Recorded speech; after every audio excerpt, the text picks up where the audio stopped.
Good evening, I'm Adrian Seet, and this is Bizworld. Bank Rakyat Group announced a higher dividend of 15% for 2021 versus 13% in 2020. According to Entrepreneur Development and Cooperatives Minister Tan Sri Noor Omar, the total dividend payout amounts to 429 million ringgit and will benefit 827,066 members. Yang lebih menarik lagi bahawa 70% anggota Bank Rakyat ini ialah daripada kumpulan B40. B40. Jadi mudah-mudahan dengan sumbangan 15% dividen pada hari ini akan dapat membantu dan meringankan beban B40, terutamanya dalam menyambut Hari Raya Aidilfitri.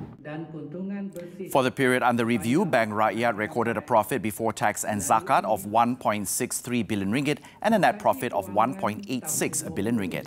Bank Rakyat has a market capitalization of 21 billion ringgit as at December 31st, 2021, while the group's total assets amounted to 115.06 billion ringgit.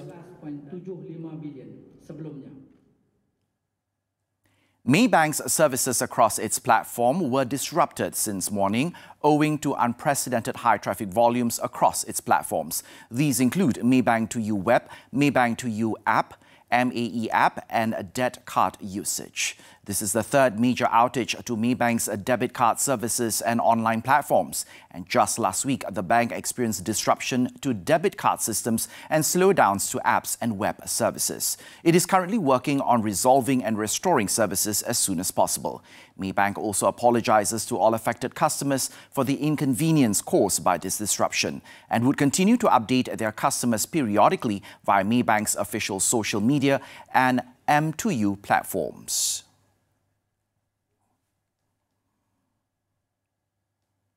Petronas Dagangan PDB is in discussion with the government on the proposed implementation of new petrol subsidy mechanism. Its managing director and CEO Azrul Osman Rani said on the back of rising global oil prices that there would be a deepening concern with regards to the ballooning subsidy budget. The government is currently looking at various initiatives, including potential targeted subsidies, focusing on B40 and perhaps the M40 segments. As such, PDB will continue to work with the government as well as the oil and gas industry players operating in Malaysia. Azrul said there are still several discussion points that needs to be finalized to ensure a smooth and sustainable model that the country can adopt. Foreign investors returned as net buyers for the week ended April 22nd, which saw total net inflows amounting to 247 million ringgit. MIDF, Amanah Investment Bank, said have been net buyers for 13 out of 16 weeks of 2022, with a total net inflow of 7.16 billion ringgit. However, local retailer movements were mixed, and year-to-date, they have been net buyers at 613 million ringgit. In terms of participation, foreign investors saw a 9.6% increase in the average daily trading value. The firm added foreign investors' interests may continue to flow into ASEAN markets such as Malaysia as it stands to benefit from rising commodity prices. The global supply chain disruptions due to the lockdowns in China and the ongoing Ukraine invasion may continue to boost costs, causing inflation to rise. As such, Kenanga Investment Bank has maintained Malaysia's 2022 headline inflation forecast at 2.9%.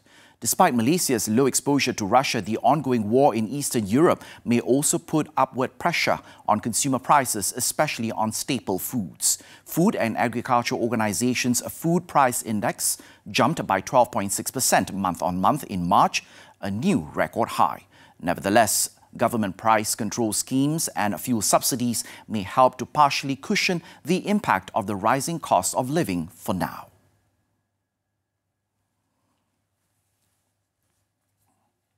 And that's all the time we have for Bizworld. I'm Adrian Seet. Thank you for watching and stay safe.